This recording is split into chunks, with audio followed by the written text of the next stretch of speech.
Hey everybody, listen up. I got mega huge news. Meat Eater Live is heading back out on the road. That's right. Join me and the crew. Clay Newcomb, Cal, Yanni, Spencer's going to be there. Phil the Engineer's going to be there. Meat Eater Live headed back out. Now, when you get every ticket, okay? Every ticket you buy, you get a signed copy of our new Meat Eater Outdoor Cookbook. This tour is celebrating the release of the book. Buy a ticket, get a signed copy, Meat Eater Outdoor Cookbook, wild game recipes for the grill, smoker, camp stove, and campfire, which I'll point out is a $38 value. Here's where we're going to go. April 23rd, the Mesa Arts Center in Mesa, Arizona. April 24, the Balboa Theater in San Diego. April 25, the Grove in Anaheim, California. April 27, the Crest Theater in Sacramento. April 29, the Union in Salt Lake City. April 30, the Egyptian in Boise. May 1, the Wilma Theater in Missoula. May 2, the Bing Crosby Theater in Spokane, Washington. May 4, Revolution Hall in Portland, Oregon. And May 5, the last day of the tour, Pantages Theater in Tacoma, Washington. For tickets and more information, visit the events page at themeateater.com. Hope to see you at the show. My name is Clay Newcomb, and I'm the host of the Bear Hunting Magazine podcast. I'll also be your host into the world of hunting the icon of North American wilderness, the bear. We'll talk about tactics, gear, conservation, but we'll also bring you into some of the wildest country on the planet chasing bear.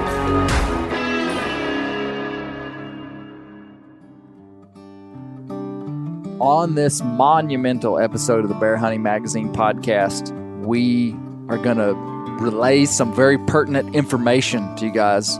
We're also going to talk about some highlights of producing this podcast. But before we do that, you guys know that it's time for hound hunting, squirrel hunting, dog hunting. You need to check out our friends at DU Hunting Supply for all your dog stuff, leashes, collars, custom shirts, Garmin products, anything you need. Incredible customer service from Buddy Woodbury and his team is what you will find if you call these people, if you order stuff from them. This is an impressive company, and you can check them out. Northwoods Bear Products, long-time friends of ours. And even more importantly than that, we're longtime users of Northwoods Bear Products when we're baiting bears. Spring is coming upon us. If you're going to be baiting a bear, it makes 0 sense for you to put out bait, be it natural bait, be it man-made bait, and bait a bear without the use of commercial scents, because you're going to extend the range, the scent range of that bait extensively. Northwoods Bear Products offers an extensive and full line of bear scent products. Check them out at northwoodsbearproducts.net. CVA muzzleloaders. Man, if you're looking for a muzzleloader in 2021, CVA has an incredible line of muzzleloaders, from entry-level stuff all the way up to long-range, precision, incredible stuff. I'm shooting a CVA Acura mountain rifle, which I love. I like its breakover capabilities. I like a breech plug that you can unscrew with your hand. I like how light it is. I like everything about it. Check out CVA for muzzleloaders in 2021. Lastly, our buddies at the Western Bear Foundation. They're a nonprofit hunting conservation organization fighting the good fight out west for bears. They're a membership-driven organization. So you can join the Western Bear Foundation and support their mission to help bears and to help hunters. Western Bear Foundation. Check them out. Kolby. Kolby Morehead. Hey, welcome to the Bear Hunting Magazine Global Headquarters, man. This COVID stuff has us knocked out. Kolby's been working remotely. Yeah. We'll say. Yeah. But working hard. Yeah. Working hard. Bear Hunting Magazine North. Bear Hunting Magazine North. We've That's expanded. Exactly right. Hey, you know that we're deep in the heart of Squirrelapalooza 2021. Oh, really? Oh, of course. Yeah, this is deep in the heart of Squirrelapalooza 2021, which is where me and the kids and many other families are we haven't been able to go every day because, sometimes we have something going on in the evening. Usually we're hunting in the evenings, but we're trying to squirrel hunt as absolute much as possible over the next 60 days. Yeah, is this increasing your squirrel crafting? My ability to make arts and crafts with squirrel stuff. Yeah, ornaments are done. It's not that season, so is there some I'm already making some Christmas ornaments for next year. Oh, okay. What Colby's referring to is a video that I made for Meat Eater where I made a Christmas ornament out of squirrel tails. I want to read you a text message that I sent to a friend of mine a few days ago. He says, Clay, if you end up doing any squirrel hunting this week and it would work to have folks join, we're super interested. And this is a friend of mine I hunt with and his kids. And I say, yes, probably go tomorrow. We may go this evening for the last hour. He says, we're up for both. Just let me know. All right. And this is, sometimes things just come out of your mouth and you realize that it's, that the energy behind it is deeper than even what you realized when you said it. Okay. I'm looking forward to it. And I said, 10-4, stand by. Squirrelapalooza is raging, and the flame blows hither and yonder at its will. So poetic. And so what I was trying to say is, I don't know if we're going to go this afternoon or tomorrow afternoon, but I'll let you know. So, Squirrelapalooza, we're going to try to go this afternoon if it's not too cold. Yeah. It's pretty chilly out there. Not too cold. That's not what I meant to say. What I meant to say is it's not raining. Yeah. Cold does not affect Squirrelapalooza. I didn't figure it would. I was a little surprised, but I was in agreement. Rain does affect Squirrelapalooza. Well, hey, we're going to get right into the heart of this monumental episode of the Bear Hunting Magazine podcast. Indeed. We need to break some news to people, Kolby, that really no one would know. Yeah. People may have noticed that the last 2 weeks we haven't put out a podcast. They might have just speculated that it was like the holidays or something. But it's a little bit deeper than that. And this is really we're extremely excited to say that this is the final episode of the Bear Hunting Magazine podcast. Yep. Those words they may seem counterintuitive because I said we're excited to say that this is the final Bear Hunting Magazine podcast episode. Yep. We currently have made, how many podcasts have we made? This will be 115. 115 podcasts. So basically for the last 2.5 years, we have produced a weekly podcast, maybe just missing a week or two at random times. The reason I'm excited to say this, Kolby, is because we have a big announcement that I think is going to make everybody happy, is that we are starting a new podcast. True story. So though this is the last episode of the Bear Hunting Magazine podcast in its current form, this is not the last that you're going to hear from this channel. And we're starting a podcast with Meat Eater. As we told people before, I now work for Meat Eater. I also work for Bear Hunting Magazine. None of that's changed. I still publish and edit Bear Hunting Magazine. You still work for Bear Hunting Magazine. Bear Hunting Magazine has never been better. But I do work for Meat Eater. Yep. And it's been an incredible 3 months. And from the very beginning, we have been formulating with Meat Eater a podcast. And as many people know, Meat Eater has a suite of podcasts. People, unless you're really paying attention, sometimes it's not intuitive, but there is such a thing as the Meat Eater podcast. Let's just be clear here. The Meat Eater podcast is Steve Rinella's podcast. Yeah. Okay. Meat Eater, the company, has a suite of podcasts. And those podcasts, aside from the Meat Eater podcast, would be The Hunting Collective with Ben O'Brien, Wired to Hunt with Mark Kenyon, Bent with Joe Cermelli and Miles Nolte, Cal's Week in Review with Ryan Callahan, And cutting the distance with Remy Warren. Yeah. I'm coaching you. When you say them all on the line, it's hard. Well, there's going to be another one, and it's going to be a podcast that I'm going to do for Meat Eater. Yeah. Okay. And we can't go into extreme detail or much detail at all, other than that. If you are currently subscribed to this RSS feed, one day in the near future, you're going to wake up and you're going to look on your phone, and it's going to say, boom, something. And it's going to say podcast. And you might even see a picture of me. I don't know. Maybe not. Don't look for a picture of me. Just, it's going to say podcast. Meat Eater Inc. Meat Eater. And you need to listen to that podcast because we're doing something different. We're doing something that's very different than this. And I'm very confident that it's going to be enjoyable. And it's been enjoyable for me so far. It really has been. Very, very neat stuff. So, stay tuned. Mm-hmm. Just keep watching your podcast feed. And all I can say is sometime in the near future, this RSS feed will transition into that Meat Eater podcast. So, there we have it. There it is. What I wanted to do today on this final episode was kind of go back and track a little bit of our history podcasting, and maybe me even tell a little bit of my personal journey into this form of media. And I want to hear some of your stuff too, Kolby. You know, for the last year and a half, almost 2 years, I guess, you've been producing the podcast for me. Yeah.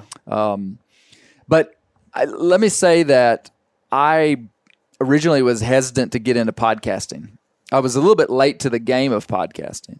5 years ago, podcasts were like everybody started to have podcasts. And every month forward that we went from that time, it was like, you need a podcast. You need a podcast. People were telling me, Clay, you ought to do a podcast. You ought to do a podcast. And to be honest with you, I was leery to do it because, first of all, I just wasn't sure that I wasn't sure if it would be valuable to people. And secondly, from a real personal position, Kolby, all these forms of media that I had done in the past allowed me to kind of script how I wanted to be portrayed and how much of myself that I showed people. Those other forms of media allowed me to be very conservative with those things. For instance, like video. Like you might think that video is like, oh wow, they're seeing your face, they're hearing you talk, they're seeing what you do.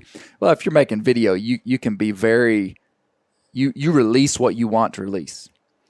If you're being a writer or a magazine, I mean, you're hidden behind a whole bunch of other stuff. You don't have you tell the reader what you want to tell the reader. A podcast is pretty different. And I'm not saying I don't have control of what I say, because I do. But when you have an hour to 2 hours every week of free flow conversation with another person, you reveal a whole lot about who you are. And up until 2.5 years ago, I was not comfortable with that. Yeah. I just didn't feel like it was the right time.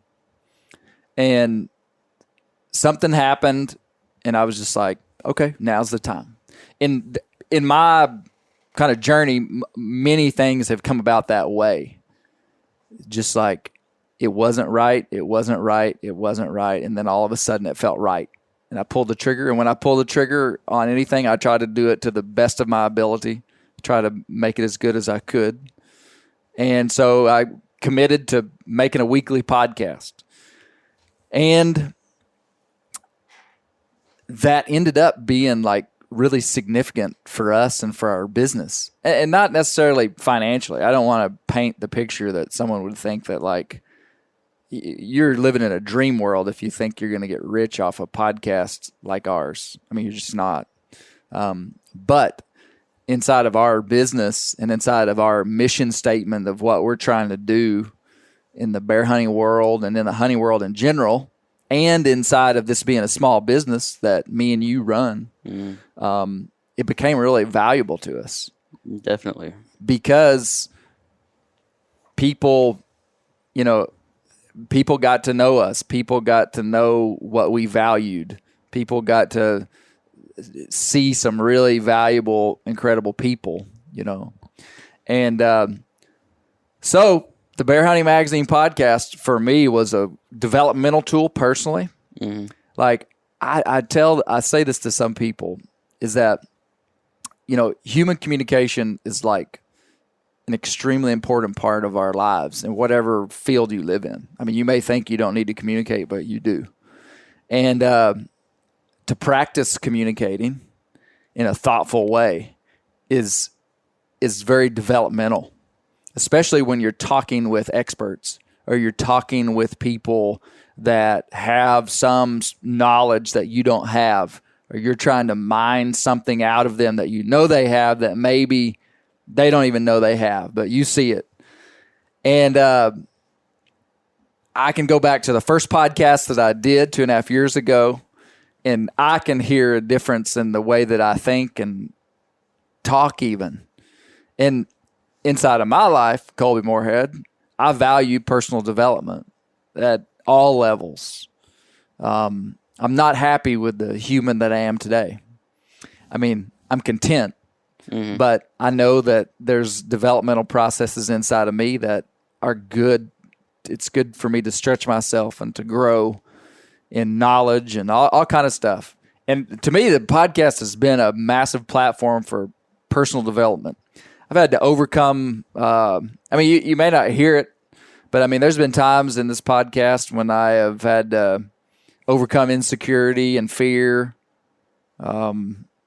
There's been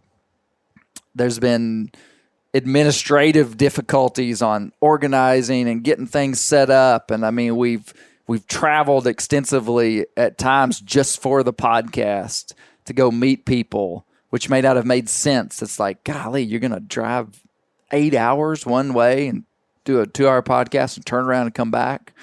It took dedication, sacrifice, some discipline, some time management, all these things. And I think those things are really positive. For sure. Yeah. And I know it was developmental inside of you. And, you've not been on every podcast. I mean, but you've been on a lot of them. Yeah. And you've put your hands on almost all of them on the backside of production and different things. And a lot of them would have been, you would have had influence that people wouldn't see, like maybe an idea for a podcast or, hey, you ought to talk to that person or this person. And yeah. Can you speak to that in any way, Kolby? Yeah. I mean, for one thing, the technological side of it, like I had to be pretty technical whenever a challenge would come up. I would have to do some research and figure out how to manage that.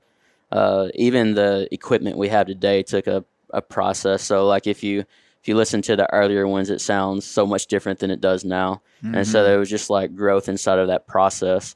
But even just like, being willing to, I always struggle with jumping into a conversation. And so I think that, it made it to where I'm, I had to develop that a little bit. It's like I still have more room to grow inside of those things, but at the same time, it's like there has been development inside of that that area, and even just thinking about possible topics and knowing that not everything that I bring is going to be necessarily a good idea or like on brand or whatever we want to do inside the podcast, but it was still like a valued idea.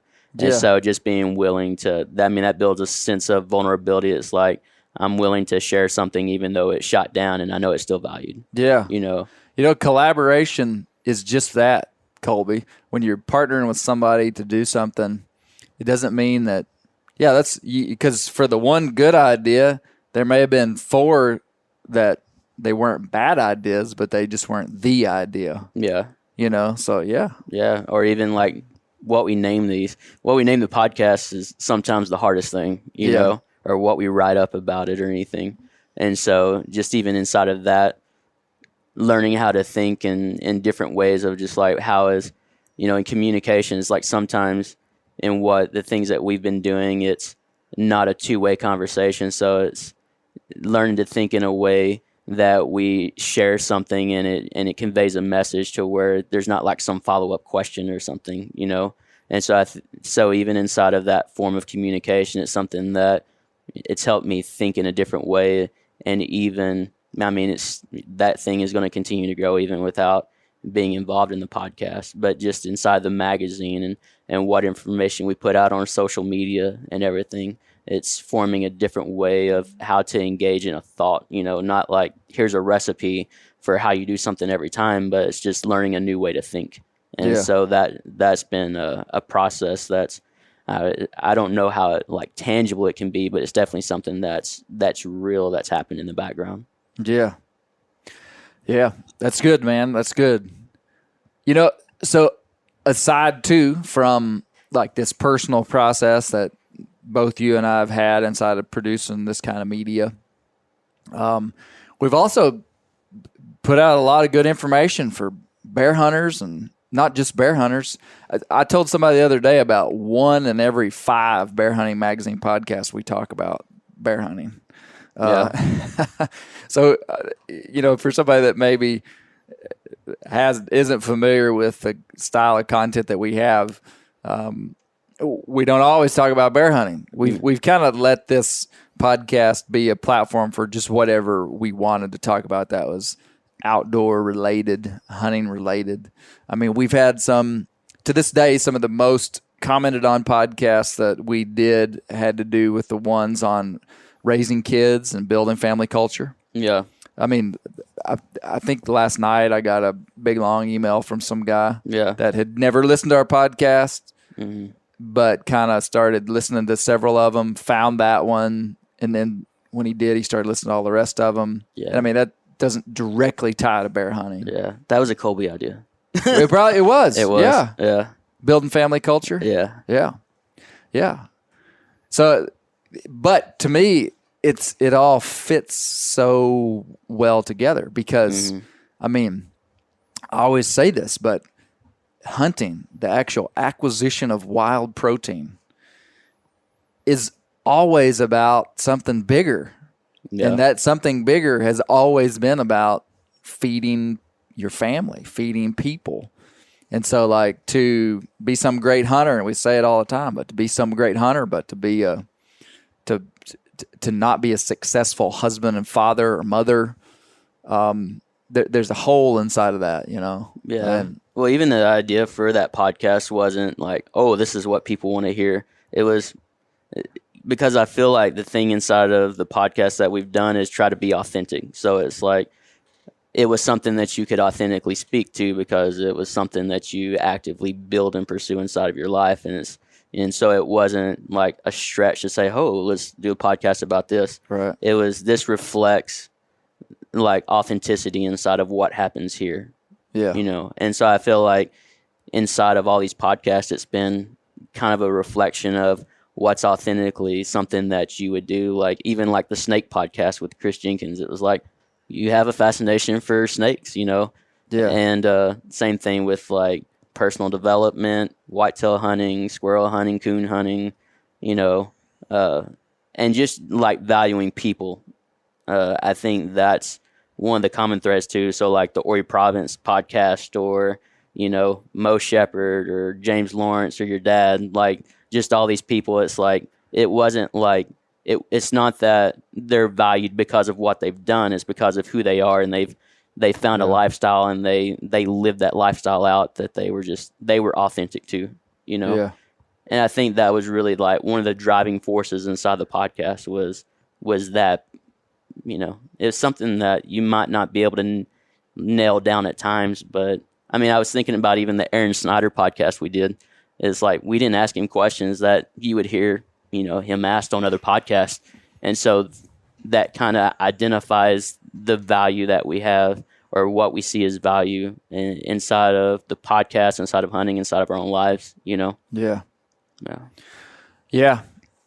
That's good insight. And we have sought to be authentic.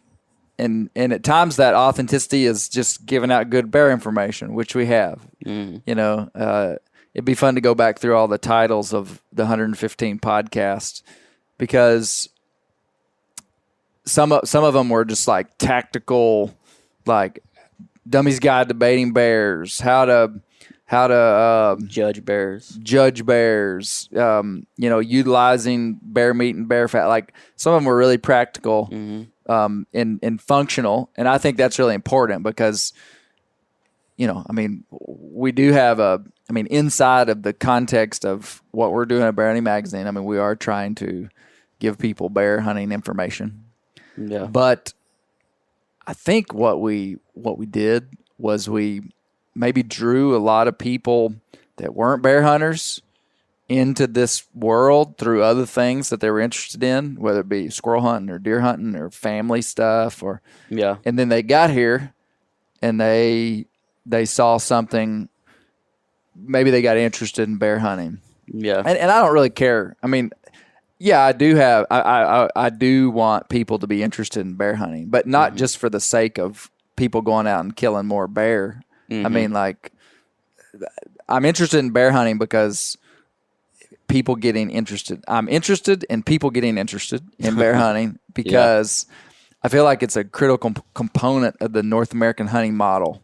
And I also know that it is a part of the model that is in jeopardy because of anti-hunting sentiment and many different other things culturally. Just the idea that the average person you walk up to on the street, it'd be fun to do this. Like, just go ask somebody, do you think humans eat bear in 2021? It depends on where you were asking that question. Some places, probably 8 out of 10 would say yes. Some places, 10 out of 10 would say no. So just this kind of cultural idea that bears aren't a usable resource is actually detrimental to the whole of North American hunting. Yeah. So that's why I think it's good to educate people about bear hunting. Yeah. Educate people about the commodities that we get from bear hunting and how we actually use more of a bear than we do in almost any other kind of critter that we hunt. And this connection to food and wildlife-related commodities, utilitarian resource of wildlife, is really a strong point of relevancy in 2021 as we continue to rebrand what hunting is to a population that often doesn't understand. And so by us being able to put a good light on bear hunting, I think strengthens the whole of North American hunting. And so that's why it's important for people to be bear hunters, I think, and to just have an understanding of it. We had a call this morning from a guy from Western Tennessee, and he had found the podcast and subscribed, and he was calling to renew, and he just said, I get this, and I read it cover to cover as soon as I get it. He said it's one of 2 magazines that I've subscribed to, and I have no plans of bear hunting, but I really love the magazine. And so inside of that, he has a really positive light of what bear hunting looks like and an appreciation for them, even though he doesn't, plan on hunting them himself. Unless the population in Western Tennessee explodes and, maybe in that scenario.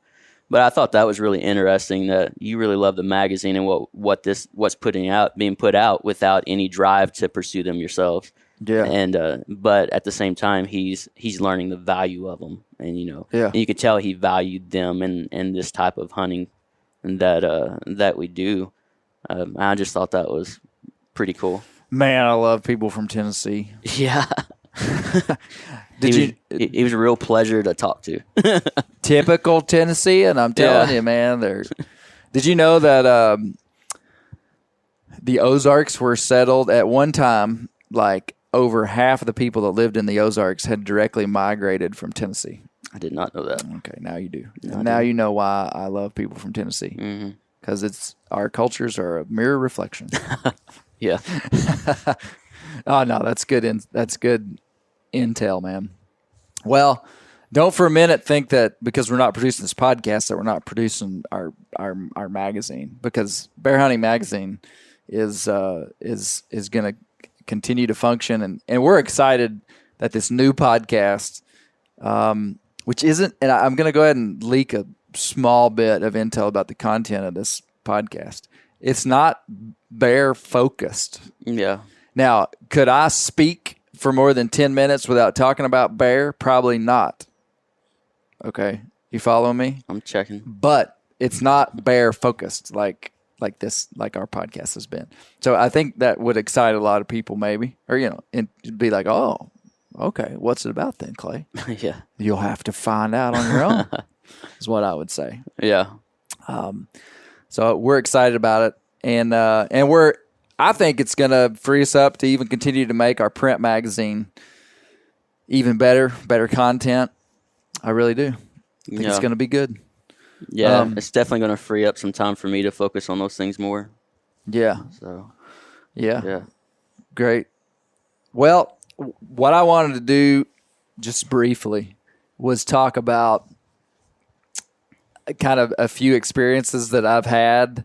I kind of gave a general overview of the podcast, but there are several that stand out to me that would be like just behind the scenes things that when I think about this 2.5 years of doing this podcast, what stood out to me. And I want you to think about it too, Kolby. Like be thinking of like us going somewhere or somebody that was here that, let's just talk a little bit about it. But the first one that I want to talk about is Horry Province. Yeah. Horry Province. It's the episode was Old Mountain Hunter. It was on our Greatest Hits. A portion of it was on our Greatest Hits podcast. I interviewed Horry Province 10 years ago, and Horry lives way out in the mountains. For Arkansas, he lives about as far back as you can live. And Mo Shepherd told me about Horry Province, and he said, "Hey, there's an old man that lives, down in this place, and he's killed 2 huge bucks, and you ought to go interview him." It was for a different magazine. I go to Horry Province's house, meet him, and he's a relic. Like he is like and I met him. Well, it would have been like 2012 or something. I mean, at the time, he was a relic of a man. Not influenced by the trends of the times very much. And he'd lived out there his whole life, was a logger, was all this. And I took a photograph of him with his deer head hanging on a barn. And Horry was not a very tall guy. Horry was probably like 5'7" or 6 maybe. And he was standing in front of his barn, and he had a big set of shed antlers in his hands, standing by one of his big bucks. And I caught him in this photo laughing. And I showed that picture to my wife years ago. And my wife said something to me that kind of shaped the way that I thought about what I was doing. And she said, "Clay, you're a cultural anthropologist." She said it in such a way that, it wasn't, I just was like, what do you even mean by that? Anthropology is the study of humans and the study of human history. And she said, that picture is special. You captured something of the Ozarks that's unique. And it kind of, to me, I didn't know what I was doing when I interviewed this guy. And that kind of it didn't really define anything for me because I didn't change anything, any way that I was doing anything, but it kind of gave value to what I was doing as I was going to some of these guys and talking to them. And later I would come back and do a podcast with Horry. Almost 10 years later, went back and did a podcast. And I loved it when Mr. Horry, I said, "Do you know what a podcast is?" And he said, "Nope, never heard of her." and we recorded this podcast with him. And a month later, Horry Province was 91 at the time. And a month later, Horry passed away. And we had this 1.5 to 2 hour conversation about his life. Most of it was about his life. It wasn't even about his hunting, even though we did talk about hunting. His wife was there. She talked. And it was just special. Like, I just was grateful.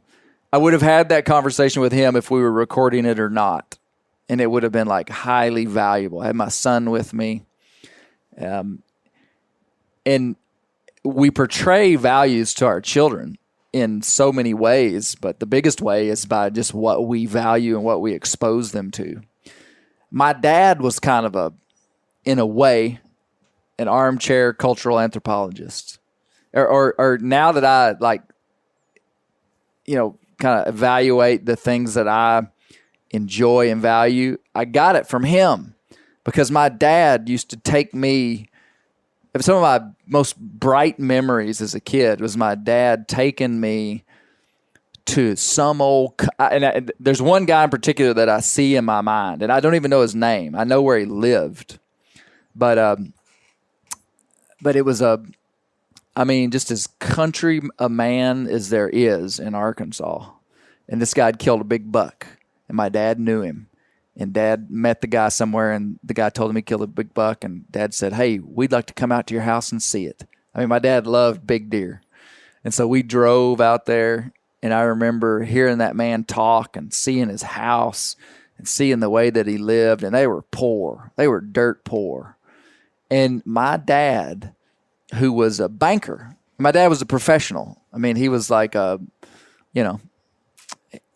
I saw the value that he attributed to that man.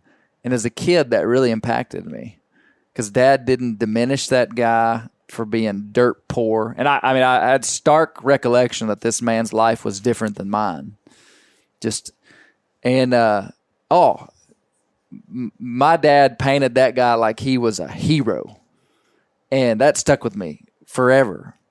And he didn't do that just once. We did that like my whole childhood. Somebody'd kill a big deer, and we'd drive to go see it, and we'd talk to that person. And sometimes people we knew, sometimes people we didn't. And so that's kind of going to some guy's house and talking to him and interviewing him was like kind of second nature. You know, my dad wasn't recording what he was doing, but essentially he was. The other thing, and I'm kind of off on a different tangent with my dad, but my dad, I remember right before hunting season, he would get on the phone and talk to his hunting buddies. And, back in the day, just picking up a telephone in your house was the way you communicated. So you wouldn't be talking on your cell phone in a truck, You go back home, and once it got dark and you had dinner, you'd pick up the phone and dial somebody's home phone number, and they'd pick up the phone. Well, we had two phones in the house, one in the front and one in the back. And when he'd call John Mesco to talk about deer hunting that weekend, I'd say, hey, Dad, can I get on the other end? Can I get on the other phone and listen to y'all talk? And so I'd go to the back bedroom and pick up the phone, and I wouldn't say a word. I'd just listen. And I'd listen to them talk about deer hunting. And now I recognize the influence that just listening to those men talk had on me. Now that inside of a podcast, this is what I'm doing all the time.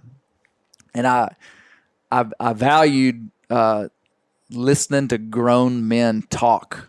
And my dad probably put that inside of me, but it was kind of innate almost. Like if two men were talking, I was going to be like eavesdropping. I was going to be listening to what they said, not saying anything, but just listening.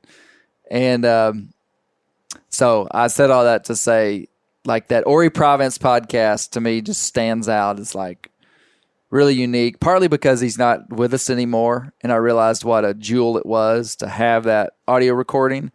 And his family is what told me that. His family now has that recording, which they wouldn't have had before. That has value for them, That one stands out to me, that podcast. Yeah. Did any of them stand out to you, Kolby? Well, I mean, that one does. That was one of the first ones that we did after I had gotten here, I think. I remember meeting you and Shep at a restaurant afterwards, like kind of halfway in between. That's right. Yeah, you weren't there, but you came down, and I called. You were at the office. Yeah. And I called you and said, hey, we're gonna eat lunch over here. You ought to meet us. Yeah. Yeah. So no, it was cool. I think I remember just kind of the scenarios around podcasts more than the actual content and just the people themselves. I know that when we did our kind of like Montana podcast tour, it was fun. That was fun. We would just do one after the other and just drive here and then drive a couple hours and then do another one. Yeah. And just the people, getting to meet the different people and people that a lot of times you can look at it's just their drive. It's something that they chose to pursue, and I think that there's a lot of value inside of that too. Even like at the beginning of COVID, when we went up to the college and talked to, I forget his name, Brooks Blevins. Yeah, Dr. Brooks Blevins, about just the history inside of people that were in this, Arkansas region, and all the books that he had written. It's like, man, this guy is driven, to just eat up everything that he could, and listen to podcasts like, and everything surrounding like Keith Sutton and everything that he did, the life he had, and everything that he pursued, and then just like hearing about like what his life's like now, it's just, you see, I'm attracted to authenticity and just people that are genuine, and so even these, like just being around James or hearing being on the podcast with him or Mo, or hearing Advances, podcast, or when we recorded a podcast up in Washington with the guys from DU with Buddy and Jason. Yeah, Buddy and Jason W. Yeah. Yeah. So I don't know. I mean, just as far as content, it's hard for me to nail one down, but I just remember all the things surrounding them. Yeah. Yeah. Yeah. Anytime we did, if there was a podcast done, it was encased by usually a lot of relationship around it, Mm-hmm. I mean, sometimes we interviewed strangers, or, people we didn't know that well. But the one thing that we did that is pretty rare, maybe like really rare, is we never did an internet-based podcast. Yeah. Every single 115 of the 115 episodes were done in person, even through COVID. Yeah. And that was something that we wanted to do because I didn't feel like, I just felt like it would be more authentic. And like people were like, Clay, well, you're limiting yourself so much on your guests. It almost felt like it was cheating. Like if I used the internet, I could get any guest in the outdoor world that, would agree to come on the show. And I don't know why, but I just wasn't interested in that. I mean, I could name like 10 big names, that you'd know. And I could have had them on the show. But I'd rather have Mo Shepherd, Ori Province, Brent Reeves, Jonathan Wilkins. I mean, they guys that I can go meet with and talk to. And I mean, sometimes we were traveling. I mean, like going to Montana with Jim Sessions, Huskamaw, and oh, geez, we've been all over the place. Yeah, and I didn't mean to forget Brent. Can't forget old Brent Reeves. He's always there. He's like Nightlife Nation podcast. Yeah, you don't have to mention Brent for him to be there. Yeah, no. So, that was a decision that we made that I think ended up paying off big time, which wouldn't make sense. Like people ask me that and they're like, well, people don't just ask me that. Like the daily battle that I had for the last 2 years is people messaging me saying, hey, you need to have this guy on your podcast. And the guy lives in New York. And I just have this like scripted thing that I write. Hey, man, I'm sure that would be awesome to have that guy on, but we only do in-person podcasts, Yeah. So, like, if I were up there or if he were down here or if we're in the same place, I'd be glad to do it. But that was important, I think, because there was more invested in it, It kind of feels a little bit cheap to me, personally, doing internet stuff. And not to say that I won't do that in the future, because on the next version of this podcast, there will be some internet-based stuff. There just kind of has to be for what we're doing, for the uniqueness of what we're doing. And that'll be okay. But for this little section of time, that's what we did. To me, there were like categories of podcasts that we did that were really distinct. And one of them would be like the Ori Province podcast, where we met with usually an older person, an old timer. And there were several that were very distinctive to me that will be hallmarks forever in my life, those times I spent with those guys. One of them would be the podcast I've done with James Lawrence, my kind of personal mentor, really good friend that I just have deep respect for. The second one would be Roy Clark. Yeah. Man, old Roy Clark over in East Tennessee. And Ira. Oh, Roy and Ira, man. incredible guys. I mean, man, when you talk to a Roy Clark, again, he may have known what a podcast was because someone told him that I was coming and I was going to do a podcast. But Roy would be the same way. You'd be like, Roy, you want to be on a podcast? He'd be like, sure. What's that? I mean, these guys did what they did not to get fame or notoriety. They did it because they loved it. And, when Roy cried on our podcast, like that was a moment I'll never forget. And what was he doing? He was talking about his buddy and that was sitting across the room from him. That wasn't even in the podcast. It was on our highlight reel. Yeah. And, and when Roy said, he said that his friend, when he was in the 4th grade, wrote him a Valentine's card. Yeah. That said, "We bear hunters, ain't we, Roy?" And man, you can't write that kind of stuff. And I've used that since then. I made a post the other day on Instagram, which is essentially the modern Valentine's card. And I had a picture of Shepherd and Bear and my nephew Christian, and we were coon hunting. And I said, "We coon hunters." But no, Roy Clark, man, incredible conversation we had with him. Ed Vance, I can't talk about our podcast without talking about Ed Vance, and that was a really unique one because we went all the way to California for that. Yeah. And went to his house. That one was a stretch because he didn't know me, I didn't know him. I just read the man's book, and I was like, "This is a guy I want to talk to." And we went to California, looked him up, and they treated us like we were family, you know. And I brought my whole family to his house. And to this day, we're friends with Ed and his wife and just incredible people. I'm scrolling through here on some of these other podcasts. I'd categorize Mo Shepherd in that same category too. Mo's been on several times, and Mo's not quite an old guy. If he's listening to this, I'm gonna give him I'm not gonna call him an old guy because he can still probably walk up mountains better than me. But Mo. The other thing that we did that people loved and that I loved was we interviewed a lot of biologists. Yeah. I got right down to the nitty gritty. I've always loved biology. I've always loved people that actually had the data, had the research. It wasn't anecdotal. It wasn't just like a hunter that just had these isolated observations, though they be a lifetime of observations. Sometimes biology tells a different story, and I don't want to be caught up in the wrong facts.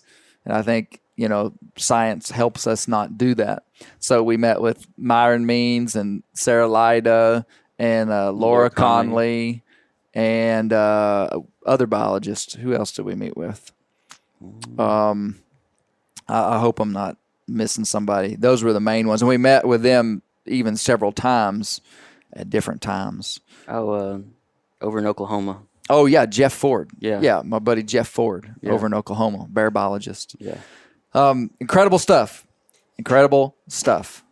But we also did a lot of detailed tactical style podcasts. So we had like these the interviewing the old guys, biologist, and then I would say tactical how-to stuff that oftentimes I'd have Brent Reeves, Ryan Grebb, or other experts. Heath Martin was on one of them. Mo would have been categorized in one of those. And where we would just nail down specific stuff and tactics. And some of those podcasts are great resources that we refer to people all the time. Somebody will write us and be like, "Hey, tell me about baiting bears." And we'll go, "Man, just listen to that podcast. We talked about it and told everything that we knew." So those were important. Judging black bears, black bear shot placement. We also had some fun storytelling podcasts. Brent Reeves and I on episode 84 did a dueling stories podcast, which was about an hour and 15 minutes long, where we just swap stories. Just I would tell a story, then he'd tell a story. I'd tell a story, and he'd tell a story. And we told some good ones. But we also had some. We had Cam Spinks on the podcast, country music guy. Yeah. He talked about his hunting and his music, and he was on, what was he on? The Voice. The Voice, yeah. The Voice. Blake Shelton's The Voice. And he talked about that. We went and visited old Ted Nugent. Yeah. That was a unique podcast for sure. Yeah. Oh, man, the stories we could tell about that. You just have to go listen to the podcast. Yeah. Yeah. Ted welcomed us into his home. They were both very hospitable. Very hospitable. Just very unique people. Yeah. For sure. We also had a lot of in the field podcasts that were talking about what we're doing. Like if we're in Montana bear hunting, we'd do a podcast like in the field. If we did one on elk hunting in Montana, I've done many podcasts in the field in Arkansas, like at a camp, at a turkey camp, at our bear camp, at our deer camps. Yeah. With outfitters we've done podcasts in outfitters camps. And those are always really good. Get some good intel, kind of get a feel for what it's like to hunt in that particular place. Credible stuff, man. Well, hey, the main thing that I want to portray is that this season of interviewing people in these long-form formats has been special to me. I've enjoyed it, and I hope you have too. And all these podcasts will remain available as the new Meat Eater podcast begins. They will remain available. So you'll be able to go back and listen to these or share them or whatever. And I hope that you will. Kolby, closing thoughts? It's been a fun ride. Been a fun ride. Yeah. Yeah. A lot of value. Yep. Well, thank you all for listening to us and for the support just that you've given us by listening, by supporting our advertiser, all the, I'm going to ding all the bells, just the support that you've given us, subscribing to Bear Hunting Magazine, buying merchandise from us, all that stuff is, we do deeply appreciate it. And as we sign off for the final time in this format, the Bear Hunting Magazine podcast, which it's not just this format. I mean, the Bear Hunting Magazine podcast is no more. Mm-hmm. And truly, I thank all of you guys and gals and kids. We appreciate it. And for the last time, keep the wild places wild, because that's where the bears live. Yep.